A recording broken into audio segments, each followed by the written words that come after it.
Bueno, buenas noches. Muchas gracias por estar aquí. Sean todos muy bienvenidas, bienvenidos a esta reapertura de la Cinemateca. Este es uno de los varios eventos, de los varios encuentros que vamos a hacer pues para celebrar, poder volvernos a encontrar en este lugar.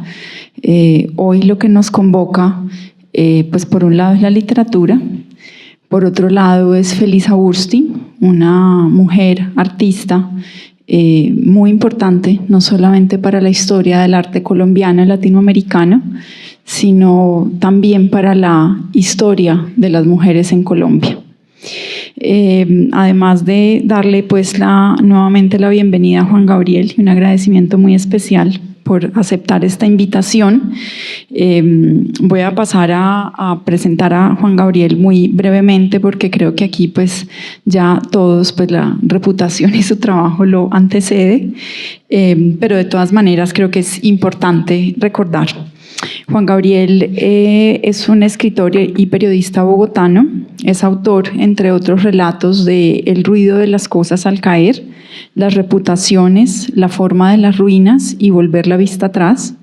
Es columnista del periódico El País y miembro de la Academia Colombiana de la Lengua. Le han sido otorgados premios y reconocimientos, entre ellos Premio Biblioteca Narrativa Colombiana, el Premio Alfaguara, el Premio Real Academia Española, el Premio Casa de América Latina de Lisboa, el Premio Bienal de Novela Mario Vargas Llosa, Premio de Novela Europea Casino de Santiago y fue nombrado escritor internacional por la Royal Academy of Literature. La importancia para nosotros de tener hoy a Juan Gabriel y poder tener también como este pretexto para hablar de una de las mujeres que hizo parte de la historia del museo, junto a Maritza Uribe, junto a Gloria Delgado, junto a Fanny Mickey con los festivales de arte, junto a Beatriz Daza, junto a María Teresa Negreiros y otra cantidad de mujeres que fueron fundamentales para construir la historia de esta institución. Para nosotros es de una significativa importancia, no solamente porque reconocemos este museo ligado a una historia fundamentalmente femenina, sino además porque dentro del museo también custodiamos varias de las obras de Felisa, exactamente 4 obras que quisiera recordar de paso, gracias también a su aporte en la noche de hoy. Pues podemos trabajar en la conservación, particularmente en este caso decidimos hacerlo con la obra Flor que mencionaba ahora Ana Lucía, que hace parte de las esculturas de los exteriores del museo y que es autoría de Felisa junto con otras 3 obras que custodiamos en la colección. Dicho esto, pues yo creo que arranquemos la conversación. Quisiera arrancar, bueno, hay un texto muy conocido del escritor crítico de arte Lucas Ospina, que seguramente en algún momento leíste para la escritura de la novela, donde señala, y aquí cito, uno no puede sustraerse a la sensación de que Felisa Bursti está demasiado ocupada viviendo. Para introducir esta conversación, me gustaría preguntarte, después de estas décadas, porque fueron varias décadas dedicadas a este proyecto, a indagar sobre esta mujer que es tal vez ya muy conocida en el mundo del arte, pero que pues siento que no lo es tanto para las y los colombianos en general. ¿Sientes que algo de ese afán suyo por vivir te atravesó como escritor, como persona o a tu trabajo? Sí, bueno, primero déjame agradecerte a ti, Melissa, por hacerte cargo de esta conversación, a Ana Lucía por sus palabras de bienvenida y a Gina por las suyas que tuvimos allá arriba. Para mí es un placer estar aquí. Les doy las gracias de todo corazón por haber venido desafiando la lluvia caleña y quiero que sepan que para mí fue muy emocionante bajarme del taxi y ver la obra de Felisa, ver la flor ahí esperándome y saludándome y luego llegar aquí con la conciencia de todo lo que ha ocurrido en el Museo de la Tertulia en los últimos 50 años. Esto es, en este espacio hay una cantidad de nombres, acabas de mencionar algunos, pero yo también recuerdo a Fanny Mickey, que estaba muy ligada a Cali, y a Marta Traba. Y hay esta energía, es con esta energía con la que vamos a tener esta conversación, de manera que me parece un privilegio y un honor estar inaugurando este espacio tan maravilloso por el cual los felicito. Bueno, muchas gracias. Eso era lo que quería decir. Sí, a ver, yo creo que la obra de Felisa Burstyn, en cierto sentido, es inseparable de su vida, es inseparable de su sed de vida, pero es verdad que hay allí una paradoja esencial, y a mí esa paradoja es una de las primeras cosas que me llamaron la atención en estos 20 y tantos años de pensar en ella, de pensar sobre su vida, a partir de la lectura que hice en el 96 de una columna de García Márquez, tal como se cuenta en la novela. En ese momento empecé a pensar en la vida de Felisa Burstyn, en sus misterios, en sus contradicciones, y una de esas contradicciones, de esas paradojas muy notoria, era su reputación que yo iba descubriendo de mujer extraordinariamente extrovertida, que se comía la vida, que era el centro de relaciones de amistad potentísimas, y su casa era el centro de un mundo de amistades muy, muy potente. Una mujer de unas carcajadas tan idiosincrásicas, tan distintivas, que García Márquez escribió sobre ellas, que los poetas le dedicaban sonetos, escribían sonetos sobre su risa. Y luego entonces ella muere en París frente a García Márquez, y él publica esta columna en la que dice que murió de tristeza. Entonces, para mí la idea de que una mujer que fue célebre toda su vida por su alegría, por su extroversión, por su risa, muriera de tristeza, ahí ya había algo para un novelista. Esa contradicción, de esas contradicciones se alimenta, creo yo, la literatura. Y he recordado mucho en estos días, hablando de Felisa Burstyn, una página de los diarios de Chekhov, Anton Chekhov, cuentista ruso, que si no han leído, les recomiendo enfáticamente. Anota una idea para un cuento en uno de sus diarios y dice: idea para un cuento, un hombre va al casino, lo gana todo, vuelve a casa y se suicida. Ahí hay literatura. Ahí, si el hombre lo pierde todo y se suicida, no hay literatura, no tiene ningún misterio. Pero si lo gana todo y se suicida, hay una contradicción, hay algo que averiguar, hay un misterio en el centro de esa vida humana. Y con Felisa Burstyn me pasó lo mismo. Una mujer famosa por su risa, por su alegría, que acaba muriendo de tristeza, en palabras de García Márquez. Eso me obligó a utilizar este aparato tan maravilloso que es la novela para indagar en la posible verdad de esa aseveración de García Márquez. Solo quiero además decir que sí, que leí el texto de Ospina y que es maravilloso. Y que me sirvió mucho además para inventar mis propias entrevistas con Felisa, que están puestas en la novela. Hay un momento en que un periodista ficticio le hace por 2 veces una entrevista ficticia, y para la imaginación de esa voz con la que habla Felisa Burstyn fue muy útil también ese texto de Lucas. Gracias. Bueno, ahondando un poco en esa decisión de escribir sobre Felisa, pues ya lo estabas diciendo, digamos, como toparte en el año 96, o sea, hace 28 años, con el obituario de García Márquez. ¿Cómo se acerca uno a la vida y a esas experiencias de una mujer artista, compleja, desobediente, irreverente, amorosa, de una creatividad increíblemente fértil, que ya no está para contarlas, ¿cierto? ¿Cómo hace uno desde la literatura, desde ese ejercicio de la escritura? Sí, claro. Bueno, esto es lo esencial que hace la novela. La novela es un ejercicio de imaginación del otro. Y yo creo, puede que me equivoque, pero creo que en esencia lo que yo he hecho con Felisa Burstyn no es distinto de lo que hice con un personaje de ficción como Gabriel Santoro en una novela que se llama Los Informantes, o como Javier Mayarino en una que se llama Las Reputaciones. En la novela se cita una página de Marcel Proust que me gusta mucho, que les recomiendo también. Cuando hayan terminado de leer a Chekhov, pueden ir a leer a Marcel Proust. Además, se acaba de publicar una nueva traducción del primer volumen de esa novela, En busca del tiempo perdido. Es una novela que tiene 7 volúmenes. Es una empresa de vida leerla, pero créanme, uno no sale intacto. Es maravillosa.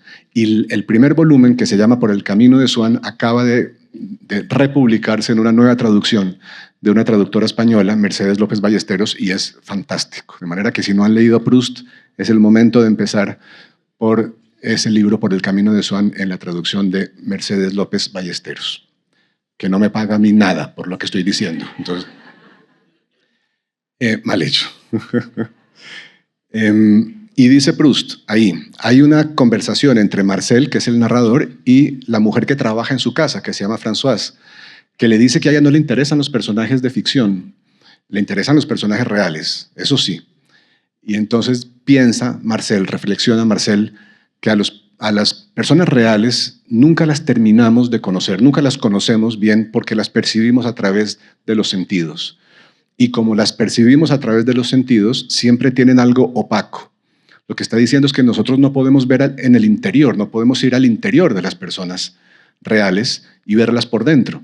Y por eso no las acabamos de conocer nunca. Mientras que a un personaje de ficción, a un Raskolnikov, a una Madame Bovary, por la manera como opera la novela y la literatura de imaginación, los conocemos no a través de los sentidos, sino, dice Marcel, a través del alma.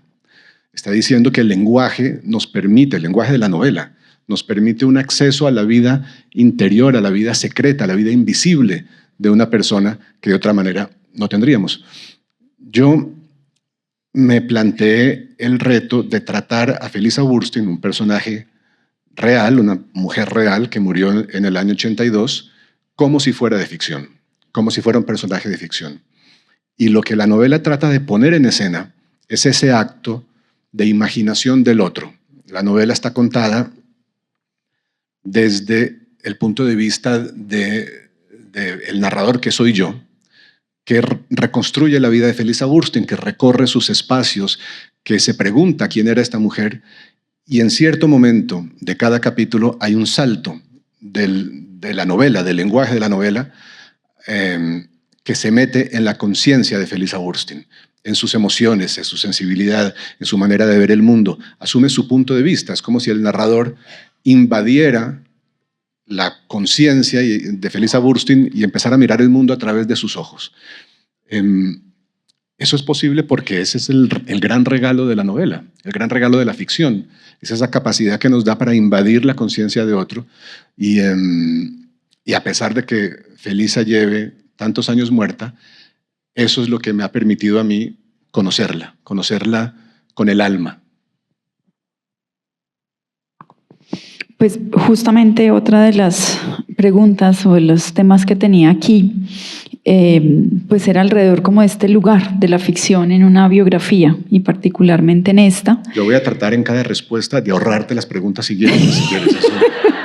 Eso me estresa un poquito porque se nos puede acabar muy rápido el tema, pero sí me gustaría ahondar un poco ahí. Yo hace poco estaba viendo una charla tuya, una conversación que hiciste para el BBVA, como esta serie de programas que tienen ellos con invitados especiales, en la que hablabas, o más bien te preguntabas por qué y para qué escribir y leer ficción. ¿Para qué, decías ahí textualmente, dedicarles tanto tiempo a las historias que nunca han sucedido de gente que no ha existido? E inmediatamente señalabas que esa pulsión de abandonarse a esa voz que narra, pues es una respuesta seguramente ante la frustración humana del hecho de solo tener una vida. Como si la ficción, o como si a través de la ficción pudiéramos volcarnos a ese intento de ser otras personas. Pues ya nos hablabas un poco de cómo se hace, de cómo se usa la imaginación para escribir sobre la vida de alguien que sí existió, o sea, un poco como ese juego, pero cómo la ficción negocia en el terreno de esa escritura literaria, por ejemplo, con los documentos, con los recuerdos y especialmente con la ausencia irremediable de esa voz, que es la voz de Felisa, ¿cierto? Es el personaje sobre el que se está escribiendo. Sí, es muy importante esto. Yo he entendido que en mis novelas, esto lo he explicado otras veces, si ya lo han oído ustedes, me disculpo, pero es que tengo muy pocas ideas, necesito usarlas tanto. Yo he entendido que en mi proceso creativo siempre el comienzo es un comienzo de periodismo, de estrategias periodísticas. El comienzo de las novelas es un impulso de curiosidad humana, que ocurre en el curso de un encuentro. Todas mis novelas nacen de una vivencia, algo que me ocurrió a mí, un encontronazo con la vida o un encuentro con una persona a la que acabo entrevistando. Esa persona puede ser real y la entrevista puede durar 7 años, como en el caso de Sergio Cabrera, o puede ser una persona que me cuenta en el curso de 3 días su vida y yo la convierto en una vida ficticia, como es el caso de Sarah Guterman, un personaje de Los Informantes, y como estos hay otros miles de ejemplos en la novela. Ese acto es esa primera entrevista, ese primer reportaje, si quieren ustedes, que hago sobre un asunto, una persona, un evento que puede ser material de ficción, viene en primer lugar. Y luego, en segundo lugar, como mis novelas suelen hablar de nuestro pasado común, de un pasado histórico, en los años del narcoterrorismo, en el ruido de las cosas al caer, o los crímenes de Uribe y de Gaitán en La forma de las ruinas, el siguiente personaje que entra es el historiador, que busca en archivos, que busca documentos, que busca fotografías y encuentra fotografías y con frecuencia las utiliza, y hace una reconstrucción de un momento histórico. Y luego, en tercer lugar, viene el novelista. Y la única tarea del novelista es contar algo que ni el periodista ni el historiador hayan podido contar. La única tarea del novelista es no ser redundante. Es decir, como dice Kundera en un texto que me encanta, la razón de ser de la novela es decir lo que solo la novela puede decir. Esto quiere decir que la escritura de imaginación, la escritura de ficción entra por los resquicios que dejan las pruebas de la realidad fáctica. Lo que podemos averiguar mediante el periodismo, mediante la historia, construye una cierta base para el novelista, pero el novelista luego va y entra por las carencias de esas narraciones y cuenta lo que ellas no pueden contar. Esto con mucha frecuencia toma el cariz de, por ejemplo, una realidad emocional, contar cómo se sintió Felisa Burstyn en un momento importante, cuando murió su padre, cuando murió, bueno, no voy a revelar demasiadas cosas de la novela, pero investigar en las emociones ajenas es el terreno de la novela. Investigar en la vida conocida de Felisa Burstyn es el terreno de la biografía. Y esta novela tiene mucho de biografía. Pero si esta novela es una novela, es porque cuenta cosas que la biografía no hubiera podido comprobar. Porque trata de meterse en la vida emocional, la vida intelectual, la vida psicológica de esta mujer, pero también de su marido de la época, Pablo Leiva, que es mi informante principal para la escritura de la novela, y trata de construir una relación entre ellos, de explorar y explicar una relación entre ellos que se sale de lo que puede hacer un libro de historia o de lo que puede hacer una crónica periodística. Esa yo creo que es finalmente la justificación de escribir novelas, es decir algo que no se puede decir de otra manera. Como digo, esto puede tomar muchas caras. A veces es la revelación de estos lugares invisibles, de la vida visible de una persona, como en el caso de Felisa. Pero esos actos de imaginación salen siempre o se pueden producir siempre a partir de una cierta investigación de lo concreto. yo creo que he podido imaginar a Felisa, porque antes he hablado con gente que la conoció, con gente que habló con ella, he leído todas sus entrevistas, creo, he oído su voz grabada, y entonces la imaginación construye un retrato. Pero eso es lo que hace el novelista, eso es lo natural en la novela. Y iría yo hasta el punto de decir que ni siquiera tal vez sería imprescindible lo demás. Para mí lo es, pero hay un momento en algún prólogo de Henry James, un novelista que me gusta mucho, el autor del Retrato de una dama, una novela extraordinaria para leer después de Proust. Y allí, en este prólogo, dice Henry James que habla de una mujer que escribe una novela larguísima sobre la juventud protestante de Francia. Una mujer que es inglesa y que nunca ha vivido con los protestantes de Francia, y entonces le preguntan, ¿usted cómo ha hecho esto? Y ella cuenta que bajaba unas escaleras una vez y había un grupo de jóvenes protestantes reunidos y los oyó hablar 2 o 3 líneas de diálogo, y ya con eso fue capaz de escribir una novela de 500 páginas sobre la juventud protestante de Francia. Y dice James, eso es la imaginación de un novelista. Ese es nuestro privilegio, no el de los novelistas, el de la novela.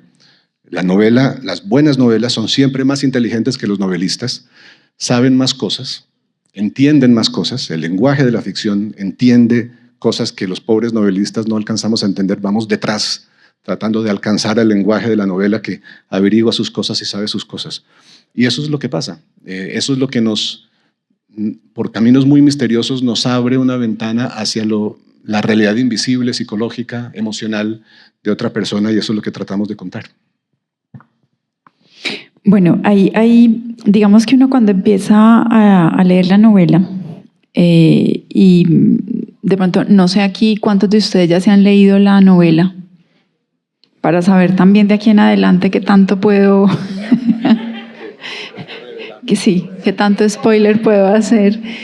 Voy a tratar de hacer lo menos posible, pero digamos que hay algo con lo que uno se encuentra, sobre todo cuando uno, pues como es el caso mío, que conozco la obra de Felisa y que ha sido una de las artistas también que más me ha interesado en mi proceso de investigación, pues como curadora, y es que uno ve que hay, digamos, como una relación como entre la importancia del fragmento en la obra de Felisa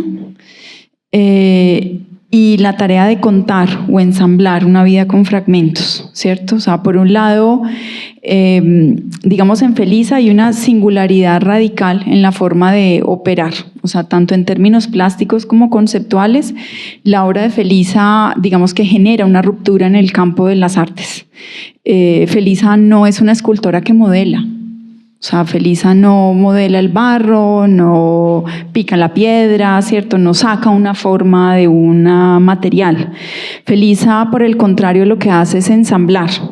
Y eso genera un cambio definitivo en la manera de pensar la escultura, pero también es un cambio definitivo en la forma de pensar y abordar la realidad, ¿cierto? Porque es desde el fragmento.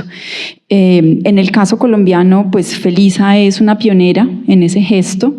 En otros lugares en América Latina, pues van a ser otros y otras artistas. Pero básicamente el trabajo de Felisa se trata de ensamblar vestigios, y con eso pues ella arma como nuevos cuerpos. Hay un ejercicio de configurar, ¿cierto? De dar forma a objetos a partir de esas partes. Ella hablaba mucho de este concepto del arte de la destrucción, y en ese concepto para ella eran fundamentales la soldadura y el fuego, que se convirtieron como en sus medios, en sus vías para producir. Y a partir de ahí emerge un concepto, más bien una práctica que atraviesa también su vida en los demás frentes. Uno lo que ve en la novela es que Felisa siempre está reconstruyéndose a partir de los fragmentos. En ese sentido, pues, cómo desde la literatura y particularmente desde su escritura en esta novela, se configura o podría uno entender esta operación de construir el relato también a partir de fragmentos, ¿cierto? Los fragmentos de imágenes, de los relatos, o sea, un poco está como conectado con lo que venías diciendo, pero de pronto no sé si te encontraste también como esa misma relación entre la obra de Felisa y el ejercicio. Sí, por supuesto. De hecho, la escritura de una novela es algo que llevo pensando mucho tiempo, se parece mucho a la escultura. Lo que pasa es que hasta el momento de esta novela, mi analogía iba más por el lado del modelaje, de sacar la figura de la piedra. Y en eso además me respalda uno de mis grandes orgullos como colombiano, que es el diccionario de Rufino José Cuervo. Esa maravilla, el diccionario de construcción y régimen de la lengua castellana de Rufino José Cuervo. Ahí hay una entrada para el verbo fingir, que es el verbo, por supuesto, que asociamos al sustantivo ficción, que es lo que yo hago, ficción. Y dice el diccionario, la definición que trae de fingir dice que viene del latín fingere, que significa modelar, dar forma a algo aplicado a la escultura o la talla de madera. Y esto me pareció a mí extraordinario porque siempre he sentido que eso es lo que hace en realidad un novelista y por eso me da menos miedo llamar ficción a estos libros que escribo sobre realidades y personas reales, volver la vista atrás y los nombres de Felisa. Utilizar una montaña de material que es la experiencia de una mujer, de un hombre como Sergio Cabrera, una mujer como su hermana, estas familias, utilizar eso como montañas de piedra de las cuales voy sacando la figura, la voy modelando. Eso es el acto de la ficción, eso es el acto de fingir, sacar esa figura de la piedra. Entonces uno piensa en Miguel Ángel, que famosamente ponía la oreja junto al bloque de mármol y decía, oigo al David, ahí está el David, y oigo al Moisés, y la Pietà, ahí está la Pietà, la oigo. Entonces luego se dedicaba a martillar y lo sacaba de ahí. Yo me siento cómodo con esa idea de la ficción. Es la montaña de material que es la experiencia humana y el trabajo del novelista que consiste en sacar de ahí una figura, que es la figura de la novela. Pero escribiendo esta, me di cuenta de que también la ficción opera en otro sentido. La construcción de una novela de una cierta complejidad implica también un trabajo de ensamblaje muy fuerte. Esta novela, espero que quienes la hayan leído no se hayan dado cuenta, porque la gracia es que no se den cuenta, pero sí que se produzca el efecto que estas estrategias de ensamblaje buscan. La novela está dividida en 5 partes y la primera parte y la última parte ocurren sobre todo en los momentos del presente narrativo de Felisa, los últimos años de su vida, mientras que las partes 2 y 4 ocurren sobre todo en el pasado de Felisa, reconstruyen su vida pasada. Y la parte del centro, en la parte del centro se alternan los 2 tiempos. Y todo eso produce en el lector un efecto que yo espero sea el de esa convivencia de los tiempos. Y estas son decisiones de ensamblaje, ¿no? Uno va experimentando con distintas estructuras. La estructura es una palabra muy importante para mí en la escritura de ficción. La estructura de esa construcción que es la ficción tiene que causar ciertos efectos o permitir ciertas cosas, y eso se parece mucho al trabajo de ensamblaje. Se trata de poner ciertos momentos, ciertos ingredientes en ciertos puntos de la ficción para que funcione. De manera que todo eso me parece muy justo lo que dices. Hay unos vínculos entre la escritura de la novela y la escultura, no solo la escultura entendida como talla o modelaje, sino también como el ensamblaje que practicaba Felisa. Bueno, yo quisiera que habláramos también un poco, cuando uno conoce más o menos la historia de Felisa, y más pues cuando ya se adentra, digamos, en este relato, pues ahí yo siento que hay 2 conceptos, como 2 palabras que aparecen muy fuertes, que son los exilios y las muertes. Digamos, primero, me perdonan las personas que no se lo han leído, voy a tratar de hacer como un recorrido aquí muy por encima, pero digamos, Felisa, la historia de Felisa pues se construye la historia de su familia sobre el exilio, ¿cierto? Primero sus padres llegan a Colombia, pues un poco huyendo de la guerra se quedan, entonces Felisa nace como de una familia de migrantes, más adelante ella decide entre comillas irse a París con Jorge Gaitán, un poco como una suerte de autoexilio, cuando entiende pues que todas las decisiones tienen un precio, y que muere para otros, y un exilio definitivo que termina con su muerte, nuevamente en París, después de ser perseguida.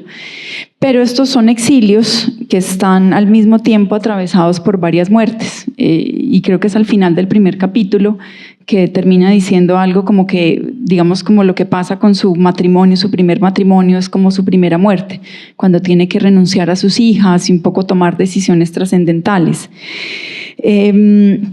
Dentro de esos exilios y esas muertes, tal vez hay una que resulta definitiva para lo que pasa con la vida de Felisa, y es el funeral simbólico que llevan a cabo sus padres, que digamos como está narrado en la novela, pues siento yo que genera como una imagen muy fuerte, y es la de sus padres haciendo, digamos, un ritual de la muerte de Felisa. ¿Cómo desde la perspectiva de la literatura estos exilios y estas renuncias pueden detonar o articular un relato para narrar? Es muy importante esto. Mi impresión, reconstruyendo la vida de Felisa, investigando sobre ella, fue que su vida estuvo atravesada constantemente por una cierta identidad precaria, una cierta precariedad de su sentido de quién era. La novela se llama Los nombres de Felisa porque en el curso de la escritura tuve esta especie de revelación de cómo esa pequeña pero tan importante certidumbre que tenemos todos, que es cómo nos llamamos, ella no la tuvo. Ella supo desde muy niña que sus padres habían querido ponerle un nombre y tuvieron que optar por otro, por consejos de la familia. Se iba a llamar Felicia, primero se iba a llamar Feijele, que en yiddish quiere decir pajarito. Luego sus padres entendieron que la iban a condenar a una vida de deletrear su nombre para los colombianos y le pusieron Felicia, que era más fácil. En la adolescencia ella se lo cambió por Felisa, porque le gustaba que su nombre incluyera la palabra que la definía, sentía ella, que es feliz. Pero su apellido fue una fuente de problemas para los periodistas, para los críticos, que nunca lo ponían bien, equivocaban sus vocales o las hacían faltar, o equivocaban las consonantes y cambiaban, ponían la S solamente cuando se necesitaban las dos o lo que fuera. Su amante de los años 50, uno de los grandes amores de su vida, la llamaba Betina en sus diarios. Incluso en su tumba está mal escrito su nombre. De manera que a mí me pareció clarísima esta metáfora de lo que fue una vida inestable, una vida de equilibrio precario, y creo que se debía, entre muchas otras razones, al hecho de que su nacimiento era fruto de un azar, o su nacimiento en Colombia era fruto de un azar. Sus padres que eran judíos polacos, acabaron en Colombia como habrían podido acabar en Cuba o en Buenos Aires o en Brasil. Y Felisa siempre sintió que su identidad colombiana era inestable, era precaria. Yo creo que por eso también durante toda su vida fue una militante de la colombianidad. Al final de su vida, cuando les hicieron una encuesta a los artistas colombianos y les preguntaron a todos en qué ciudad del mundo les gustaría vivir, Felisa fue la única que dijo en Bogotá. Y todo esto es muy elocuente, es esa manera como el exilio golpeó su vida, su identidad, su manera de entenderse a sí misma desde su nacimiento, que era fruto de una casualidad y habría podido ser una cosa muy distinta con mucha facilidad, hasta su último exilio por razones políticas, perseguida por una ley represiva que se llamaba el Estatuto de Seguridad, dictada por el gobierno de Julio César Turbay, y eso fue para todos los efectos prácticos un exilio político, de manera que para ella, en cierto sentido, su vida comenzaba con un exilio y terminaba con un exilio también. Y en el medio ocurría ese episodio que acabas de decir, en el cual, en cierto sentido, su comunidad, su familia, la obliga a irse, la expulsa. Y todo esto construyó una relación con el exilio que se resume en la novela en una pequeña reflexión sobre los orígenes del ostracismo, de la palabra ostracismo. Ostraca era el nombre que los griegos daban a la cerámica que se rompía, los pedazos de cerámica que se rompían cuando se trataba de decretar la expulsión de un miembro de la comunidad, porque ha dejado de hacer las cosas bien, porque ya no confiamos en él, por lo que fuera. Y la tradición, el ritual de los griegos era, en estos pedazos de cerámica, escribir el nombre de las personas que la comunidad quería expulsar. Y luego al final se contaban, y el que tuviera más nombres, el nombre que tuviera más pedazos de cerámica, si superaba una cierta cantidad de votos, era expulsado. Eso es el ostracismo. Y en cierto sentido eso fue lo que sufrió Felisa. Fue expulsada por los suyos en varios momentos de su vida. Y yo quería explorar esa tensión que tuvo siempre con su comunidad y con la idea del exilio.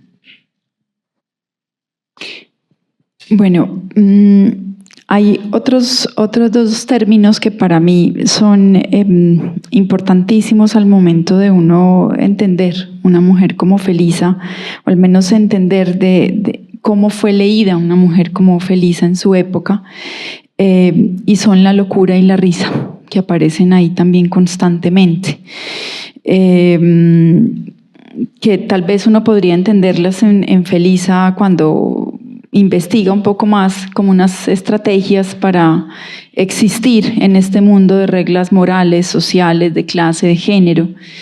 Y bueno, pues claro, si uno amplía un poco más esa perspectiva, pues para las mujeres estas dos palabras, pues sobre todo la de la locura, las locas, las histéricas, pues no son como dos términos muy familiares, ¿cierto? Siempre hemos sido las locas histéricas, somos todavía. Que son dos términos que yo personalmente no me incomodan, o sea, no tengo problema con ellos. Y la cuestión es que a Felisa pues no solamente la llamaban loca, al parecer también la risa era todo un tema. O sea, para algunos era como cautivadora, la consideraban como una parte importantísima pues de su personalidad, pero a otros sí parecía molestarles mucho su risa. Esta idea, además de que Felisa era testaruda, loca, de que se reía duro a carcajadas, digamos un poco como hacerse notar que no era como de señoritas. Uno nota, no solo por la novela, sino en general cuando lee entrevistas o documentos sobre Felisa, que un poco es como si su risa y su testarudez resultaran muy amenazantes en ese contexto. Era estridente, por un lado, por su risa, pero también era una mujer problemática, o lo que se ha entendido culturalmente problemática cuando una mujer es compleja y tiene carácter. Usted después de esta investigación, de este acercamiento también sensible a Felisa, ¿entiendes esa idea de la locura en Felisa? Es verdad que la adoptó como un mecanismo de defensa, o como una manera de estar en un sistema que de alguna manera coartaba todo tipo de libertades a una mujer, o que le imponía unas ciertas camisas de fuerza o una definición, ¿no? Felisa se pasó la vida luchando contra las definiciones que venían de fuera, las estructuras en las que vivía, que trataban de definirla constantemente, de decirle cómo tenía que ser madre y esposa y mujer y burguesa y de izquierda. Ni siquiera cuando cuando su mundo de la izquierda de los años 60 y particularmente 70 trataba de definirla, ella lo permitía. Nunca, por ejemplo, aceptó entrar en el Partido Comunista, a pesar de que se lo pedían todo el tiempo, porque no la convencían. Nunca aceptó las formas de la violencia política que surgían como parte de esos proyectos de los años 60 y 70. Nunca aceptó eso.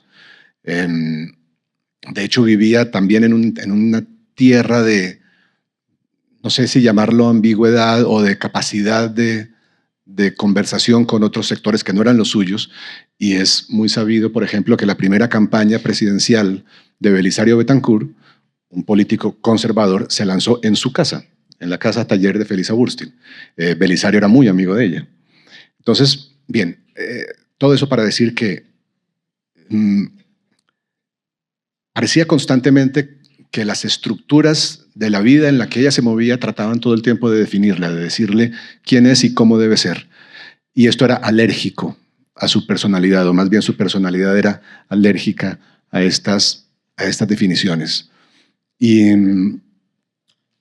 sufrió por eso. Esto presentaba dificultades, implicaba encontronazos con el mundo que a veces eran dolorosos.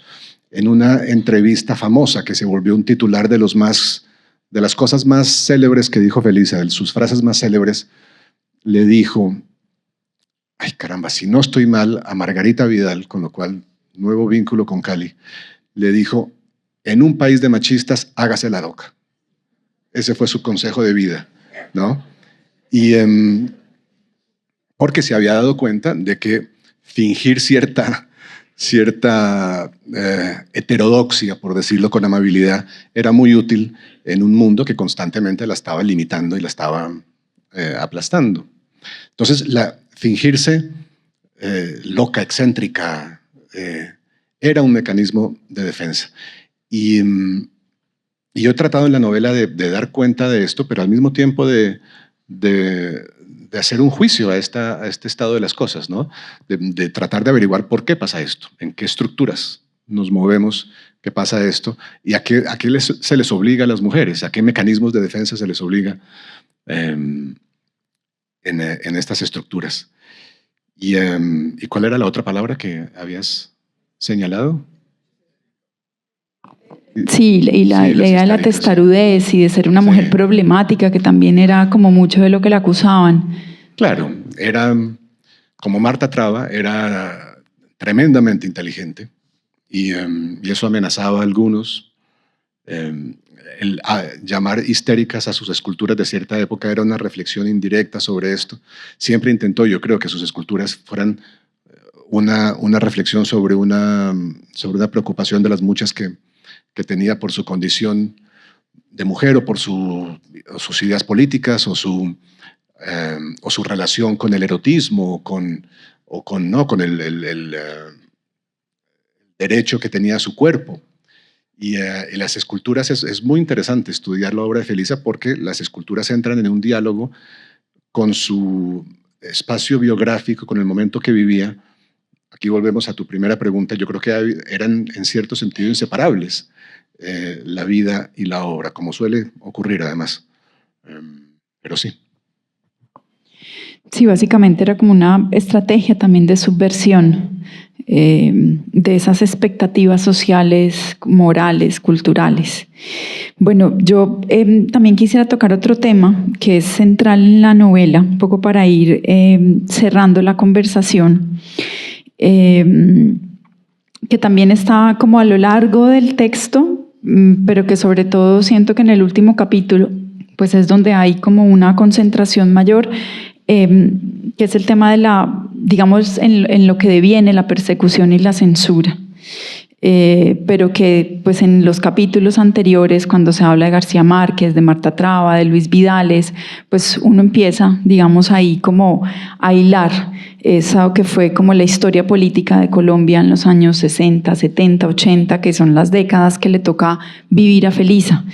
Específicamente la novela cierra con el día en que muere Felisa, y en ese capítulo también se relata, digamos, lo que fue o lo que ha sido como una de las partes de la historia, de la vida de Felisa como más opaca, un poco más desconocida, y es qué le pasó a Felisa cuando se la llevaron para, entre comillas, interrogarla y la retienen por un día, 2 días en el Cantón Norte. Y pues que esto finalmente es lo que termina marcando ese exilio definitivo y su posterior muerte. Volver en el tiempo a ese capítulo de la historia política en Colombia a través del filtro de Felisa, de lo que le tocó vivir, pues nos obliga también a pensar desde hoy por qué históricamente lo que han producido los artistas, los poetas, los escritores ha sido tan molesto para el poder. Una cuestión que además pues conecta con la realidad actual, con todo lo que vemos que está pasando alrededor de las libertades de expresión. Esa idea de que los artistas solo participan o participaban en política cuando militaban o militan en la izquierda, pero que de alguna manera pasa por alto el hecho de que el acto de creación es en sí mismo pues, un acto político, ¿sí? De posicionamiento, y que particularmente en el caso de Felisa pues, presenta una visión muy crítica del presente y de lo establecido de su época. ¿Qué piensas tú de esto? Y pues digamos a la luz de hoy, ¿cierto? Un poco como trayendo al presente la historia de Felisa, pues ¿qué reflexión podríamos hacer como alrededor de...? Mira, el acto de creación siempre es, en cierto sentido, es un acto de disenso o de rebeldía. Nadie escribe novelas ni obras de teatro ni hace arte si está perfectamente satisfecho con cómo está armado el mundo. Escribimos y pintamos óleos y hacemos esculturas por un profundo sentimiento de insatisfacción, porque las cosas, porque nos parece que falta algo, desde luego, ¿no? Que falta algo, que las cosas están desordenadas.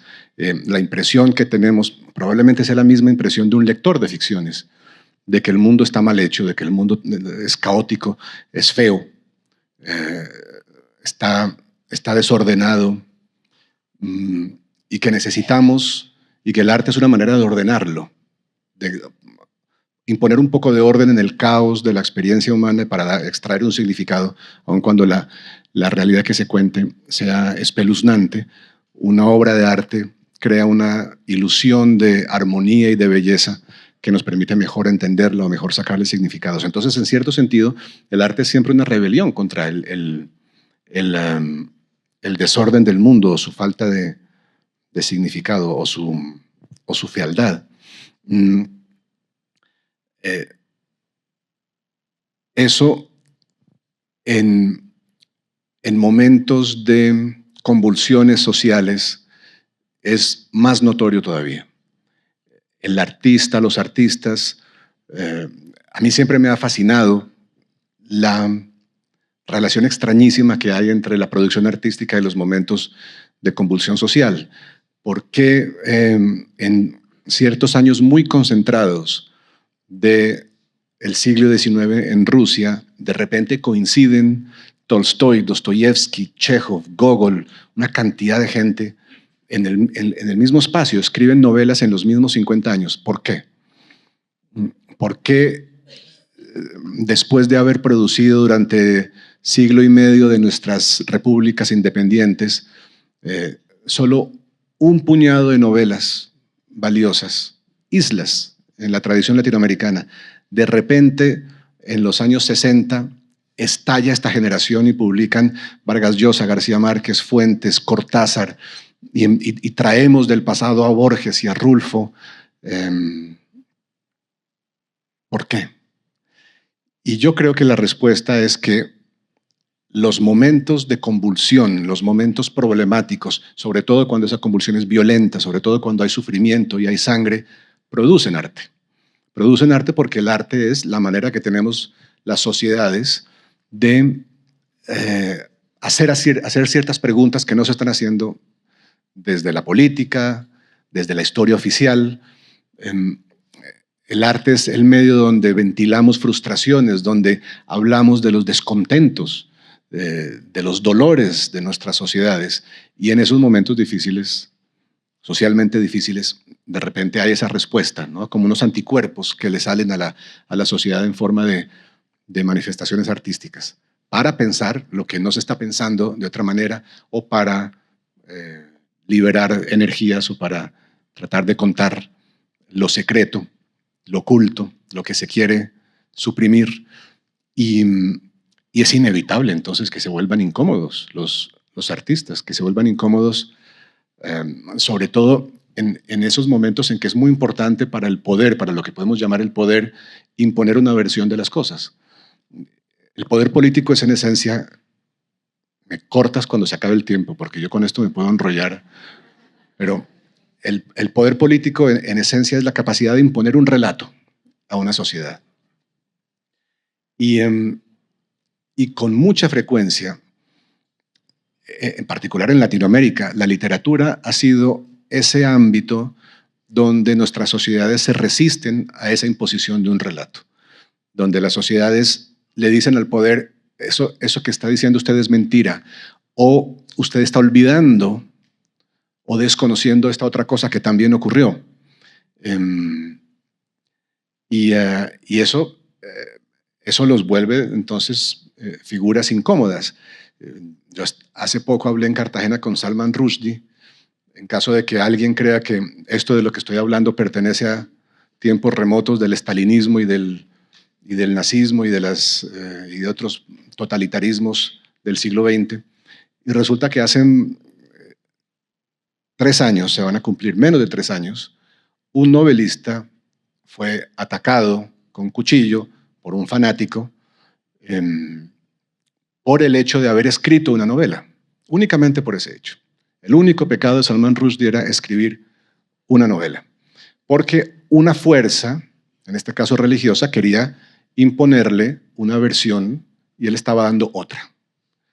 Y él se pregunta en algún discurso, un discurso fantástico que dio en Barcelona, se pregunta en el año 2011, si no estoy mal, pero puede que me equivoque por ahí, se pregunta Salman Rushdie, ¿quién tiene derecho de contar nuestra historia?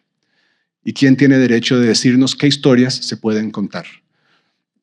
Parte de la ética de la novela es decir, nadie tiene derecho de imponernos una sola versión. Y las novelas se dedican un poco en todas las sociedades, pero particularmente en sociedades problemáticas, a dar esa versión que disiente, esa versión que critica o que no está de acuerdo o que piensa otra cosa.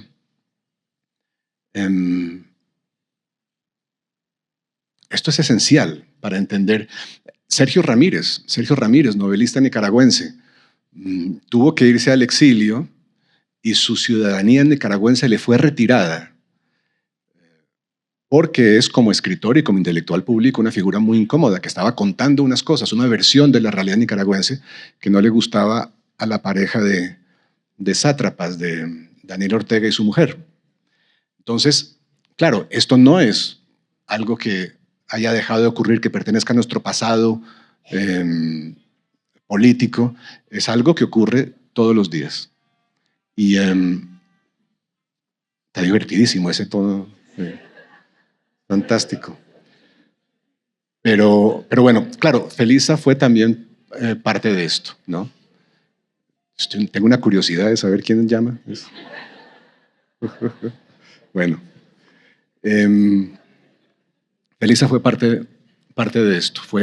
Yo creo que ella, no solo como mujer de izquierda, o no solo como persona pública de izquierda, en un ambiente intensamente represivo y paranoico, como el de finales de los 70, sino también por el hecho de ser mujer de izquierda y por el hecho de ser mujer burguesa de izquierda. Todo eso la convertía en un personaje incómodo. Y claro, ahí están las consecuencias.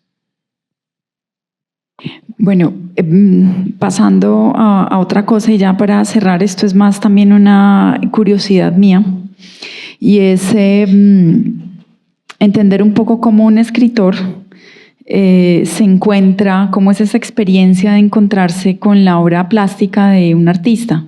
O sea, ¿cómo fue especialmente en este caso para ti encontrarte con esas esculturas, como con toda esta historia de las esculturas con movimiento? Un proceso de aprendizaje. Yo tuve que hacer un curso intensivo de arte contemporáneo para poder escribir esta novela, porque no basta con haber convivido en cierto sentido con la obra de Felisa Burstyn durante toda mi vida, lo cual he hecho durante mucho tiempo sin saber que esa obra era obra de Felisa Burstyn. Como muchos bogotanos, yo pasé 3 veces al día por la carrera séptima con calle 100, donde está la escultura Homenaje a Gandhi, pasé por ahí sin saber lo que era. Y además, de otras razones, porque le habían quitado la placa de mármol que la identificaba cuando unos ladrones de chatarra se la quisieron robar en los años 70. Y entonces a Felisa y a Pablo les pareció conveniente quitarle lo que la identificaba como obra de arte. Mi convivencia con la obra de ella es de vieja data, mejor dicho, pero solo con el paso del tiempo de estos 20 y tantos años he entrado en un contacto más intenso o en un estudio más intenso que desde luego se ha intensificado todavía más para escribir la novela. Para escribir la novela incluso llegué al extremo un poco ridículo de cuando vivía en París, cuando llegué a París para escribir la novela. Llegué al lugar donde la iba a escribir, un pequeño estudio en el barrio de Montparnasse, y abrí la ventana el primer día y me di cuenta de que desde el estudio se veía la calle de la Grande Chaumière, que era la calle donde quedaba la Academia de Escultura, donde estudió Felisa en los años 50. Entonces, fascinado, bajé a la calle y busqué la academia. Y fascinado me di cuenta de que la academia existe todavía y está virtualmente intacta, es decir, funciona todavía y no ha cambiado casi por dentro.